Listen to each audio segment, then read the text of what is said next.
Hello, everyone. Myself and my colleague Simon are here today to talk to you a little bit about making tax digital. So you might have heard of it, you might have seen some adverts on TV, but it basically was announced by HMRC about 10 years ago now. It affected those that are VAT registered since 2019. And we've been knowing it's coming and affecting kind of others for a few years, but it keeps getting pushed. But basically, it's now affecting income tax from this time next year, so from April 26. So myself and Simon just wanted to spend a little bit of time just talking about kind of what we know so far, how potentially it could impact people, who will be impacted, and what the next steps are at this point. So, Simon, to start us off then, who is going to be affected from April 26th? Yeah, thank you. So making tax digital starting in April 26 for everybody who has self-employment profits, income, not profits, and rental income in excess of 50K essentially during the tax year that's about to start. So it'll be Tax year based on, ending. yeah, 24, 20, sorry, 25, 26 tax year. Yeah. Um, That 50K, is that if you've got 50K rental and self-employment income, or what happens if you've got kind of 30K of self-employment and you've got 20K of rental? Yeah, it's if the combined total of those two things. So it ignores things like dividend income and salary. So you could have loads of dividend income and salary and still not be in making tax digital, or you could have no salary and dividends and still be in making tax digital. So it's only if your combined rental and self-employment income is in excess of that limit. So sole traders, Yeah, unincorporated entities, yeah, dentists, or if you've got a large rental portfolio, I yeah. guess. Yeah, like I say, it's not the profit you end up with that's being assessed, it's literally income, the top line that they're looking at. Yeah. What do we know about, so that's unincorporated businesses then. What do we know about limited companies and partnerships? When are they going to be affected? The only thing we know is that that's plans for that, HMRC's plans for that are going to be disclosed later. So a lot of businesses will already be within making tax digital. Those outside of dentistry are probably caught by making tax digital already because of VAT.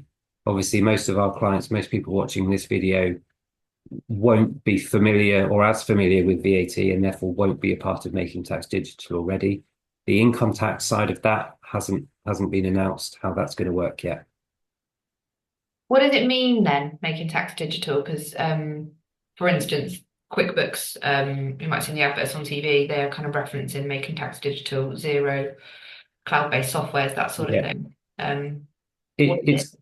it's going to be a change in the way and the frequency that information is given to HMRC. So everybody within making tax digital for income tax, MTD, IT, as you might start seeing it kind of called by HMRC, everybody within that is going to have to submit using some commercial software. So something like Xero, something like QuickBooks, other things will be available on a quarterly basis.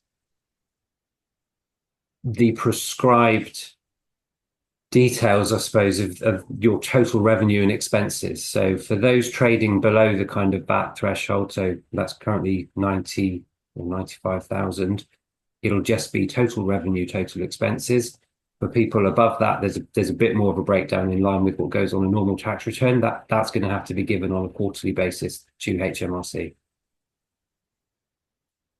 So if we're now needing to submit information on a quarterly basis, does that affect the kind of annual submissions everyone's used to making the tax returns? Are they still going to be needed and in the same format? Well, you'd probably think and hope that the answer is no, but unfortunately, yes. So there's going to end up being kind of five submissions every year. So on a quarterly basis, there's going to be information given kind of in real time throughout a year.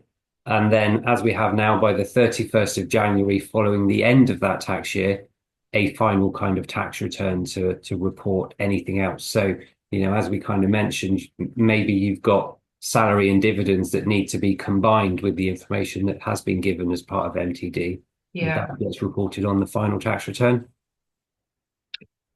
that makes sense. So why do we think HMRC are doing this? They're kind of started to see more advertising on this recently. They're putting it out to kind of taxpayers, I suppose, as a way to spread the admin burden throughout the year. But actually, they've just created more of an admin burden. So I don't sure I fully agree that it does make life easier. Um, what I think we're probably heading towards is a system where tax is paid more frequently. So at the moment, you might not pay your tax bill till the January after a tax year, Mhm. kind of 10 months later.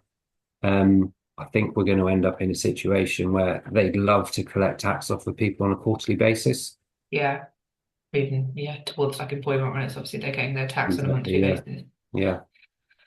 So at the moment, we know there's definitely more work needed for our clients, more kind of work for us, more submissions. Yeah. Um, what are the benefits though? I think there's definitely some benefits along with I, these changes. I agree. I mean, a big part of the kind of the message that Hive has for its clients is that actually it's really good to be looking at your finances in real time, and this is Mm. going to kind of force you to have to. A lot of practice owners, a lot of businesses are looking at their numbers kind of regularly. That's how you know how your business is performing today, rather than your accounts telling you how it performed a year ago. This is going to force your hand. You're going to have to know these numbers more frequently, and it is going to help you have better kind of tax estimates. I suppose you're giving information to HMRC, and you will get tax estimates back out of them, so they say. So it's And to be able to do anything to mitigate taxes as well. So yeah, a lot of things like pension contributions, any sort of tax plan has to be in real time now. So yeah, we so often kind of see new clients or clients come to us that have had a massive tax bill and ask you what they can do about it. There really isn't anything you can do about what's been and gone. But if we're finding that out halfway through the year, at least there's kind of opportunities to save kind of tens of thousands in some cases. there can be, yeah, and we often get asked by clients, well, what should I do now? And the answer is kind of, well, how does your current year look? And often people don't know. Yeah. They've not had to have the discipline of knowing how the current year is going, and that limits how we can advise them. Well, actually, you're going to be forced to have that information now, so we can help you better. Mhm. So we are currently kind of looking through our client base to work out who's affected. So we're going to reach out to everyone that we think will be affected in April 26, and kind of help you get on the Making Tax Digital train and hopefully make it kind of as pain free for everyone as possible.